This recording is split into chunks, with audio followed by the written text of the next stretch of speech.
Harrington, if I go online, if I go on Twitter, if I go on YouTube, Instagram, TikTok, Threads, what else we got? What else? Truth Social. What's that blue one? Blue Sky? Who's on Blue Sky? Anyway, I never even heard of it. Yeah. Apparently, my in-laws are on Blue Sky. I'm like, what is Blue Sky? I think if you're very liberal, you might be on there. I don't know. Is that what it's for, Harrington? Yeah, that's exactly what it's for. Is it really? Is that like the rumble of the other side? So yeah, it's the left's rumble for Twitter. Also, when all like the bad stuff got taken off of Twitter, this site just showed up and it is full of the bad stuff. I'm just going to leave that there. What kind of bad stuff? Really bad stuff. Okay, I don't know what that means, fortunately. But what I have been seeing a lot of is this debate. Whether or not 100 men could take on a gorilla. Harrington, can you give us some clarity on this situation? How did this start? Where did it arise? What is going on? Why are we seeing this? So this is like old school Twitter, right? Like it was just some guy's tweet where it might have been the way that he put it. But he said, I think 100, like, be serious, 100 M words could take out a gorilla. And from there, it got, I think, 179 million views. People were retweeting it, quote tweeting it, putting their own spins and answers and theories. People were making AI video simulations of how it would go. I mean, for whatever reason, it just caught fire. Yes. Okay. Well, Paul, could 100 Paul Felders, let's do it like this. Because I'll tell you what, I reckon 100 Michael Bisping's, you got a real problem on your hands. But could 100 Paul Felders take on a silverback gorilla?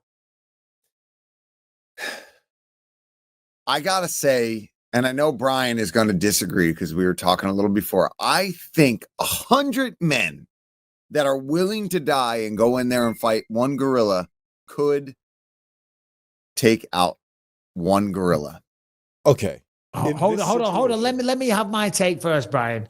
Let me have my take. No, you're good, buddy.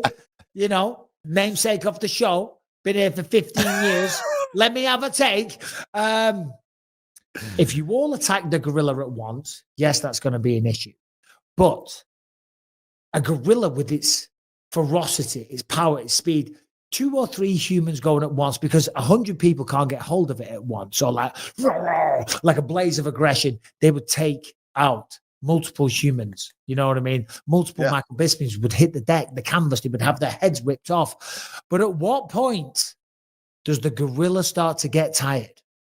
And at what point does it back down from such a situation, right? These are survival animals. They're not cage fighters. Like, it's relying on its instincts for survival more than anything. So if it feels backed into a corner where it can't go anywhere, it's going to fight to the death. If it feels like it can escape, it's going to fight as many as it can and then leave, right? If it has a way out, it's going to get overwhelmed. It's going to kill a whole lot of men before it does that. But you also have to think about how a gorilla fights, right? What is it going to do?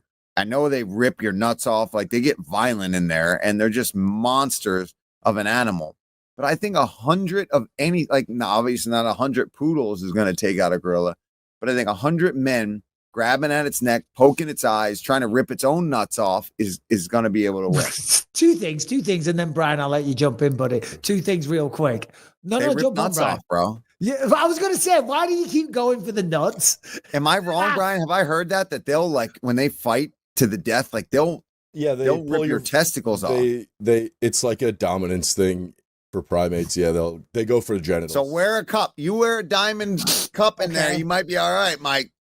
The real question is, could 100 Harringtons? I don't think so. Brian, please take it away. Okay. So in this fictional scenario where you find 100 men that are willing to fight a gorilla, that's willing to die, you have to also suppose that this gorilla is ready for combat and it is also willing to fight 100 men, right? Like, if you're going to put the one fictional thing in there, you have to say that they're just fighting, right? Like, on this fictional scenario, a gorilla with the will to smoosh 100 people will get that done.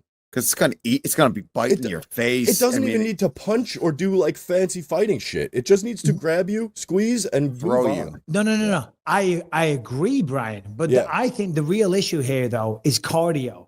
Because, for example, You might be Ford, right. my new German, no, it is. Ford, Yeah. my German Shepherd. How many cigarettes is the gorilla smoking? Is it a exactly. Prates or Is it an Ian Gary gorilla? Yeah. Or is it a Carlos Pratis gorilla? Is it very annoying? Is he having his wife and kids with him everywhere he goes? Did the Or is he gorilla happen smoking to 10, take 15 cigarettes and partying? Did the gorilla happen to take his wife's ex's last name? Yeah. Well, if that's the case, then he's getting smoked. No, I was going to say Ford. Like the other day, we went out and he's a big German Shepherd, but he's not match fit, man. His cardio is terrible. And we saw 3 coyotes up close yesterday when we went on for a long walk, and he was running after it. He was trying to get the coyotes, and then after a bit, he could hardly walk, and he was slumping about the place. You know what I'm saying?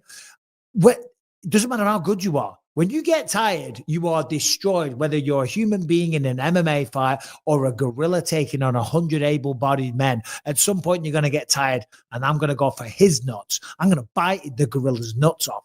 There'll be big ones. Stack right off. Yeah, have them. Come on. Michael, the nutcracker Bisping.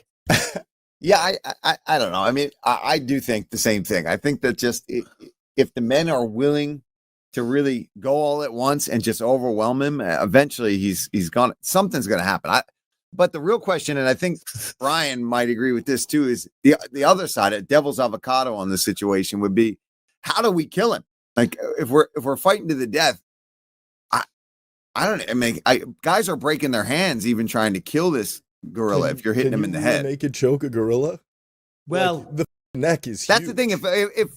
If 15, 20 guys are getting mangled and grabbing his legs, and one guy gets a hold of the neck. Talk about cardio. He's being strangled. Even if he gets that one off, and another guy jumps on his neck, like Brian, just look up. I think the men win. I'm gonna go 100 men. Brian Callen, the comedian, one half of the Fighter and the Kid podcast.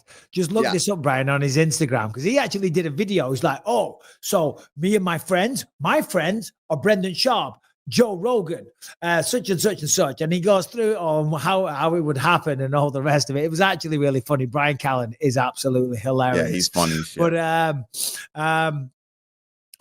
yeah, 100 me. I'll put 100 of me, 50 me, 50 you against anyone. Yeah, I like those odds. A grizzly bear. It's a little scarier. I don't know if it's scarier. Does now we got to ask ourselves, does a grizzly be? Let's listen to Brian Count, because he is hilarious.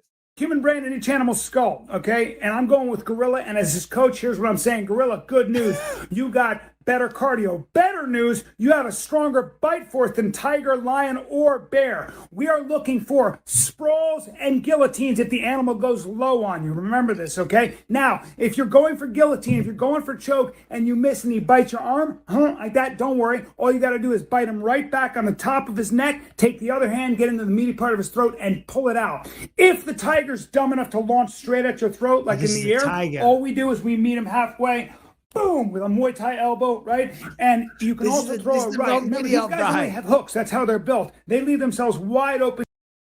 Oh, sorry. a tiger and a gorilla? See what I mean? It's progressed. It's gone silly. It's gone stupid. Now we're talking about tigers, for crying out bloody loud. I remember I was in training camp. I think it was for Matt Hamill, and Quinton Rampage Jackson had just come over, and his Muay Thai coach at the time, we got into the same argument. Could I take a German Shepherd, just me, against a German Shepherd that was like a trained attack dog, right? And I was winding the guy up. I forget his name, Chris something. Cool guy, good Muay Thai coach. And I was winding him up. I'm like, yeah, absolutely. All I've got to do is when the dog attacks me, grab its front legs, rip them apart. It tears the heart in two. He's like, you've been watching too many movies or whatever. I'm like, I knew that didn't work, but I kept saying that. Yeah. He's like, but he was getting so mad. It was great. But I don't think a proper attack dog against one human being, I think we're. Yeah. Yeah, no, I think so. Once they get a hold of something and they rip some open, I mean, just the amount of blood loss that you'd have if especially like you're saying, a trained German Shepherd, or what are they called? Malinois or whatever. Like they're just little Man, they're They go for the nasty. neck. If they're trained, they go for the neck, or they'll go, even if they get like your arteries on your arm. I mean, you've got to hope to get to its neck and be able to choke it. But if it's already latched on, you might choke it. But guess who's winning that fight? Is you choked him out and you're bleeding to death. What do you think? Ultimately, said and done. Me and you, Paul, against the German Shepherd. Me and you against German Shepherd? Yeah. We win. We win. You and Harrington against the German Shepherd. I still think we win because I just push Harrington into the dog. He attacks him, and then I choke him out. Brian and Harrington against the German Shepherd. Stakes are getting lower. No offense, Brian. As long as they've got a plan on, one of them is unfortunately going to get bit, and the other one gets him afterwards, they're good to go. Okay. That's what I was. We could go on. I can take a bite. I'm good.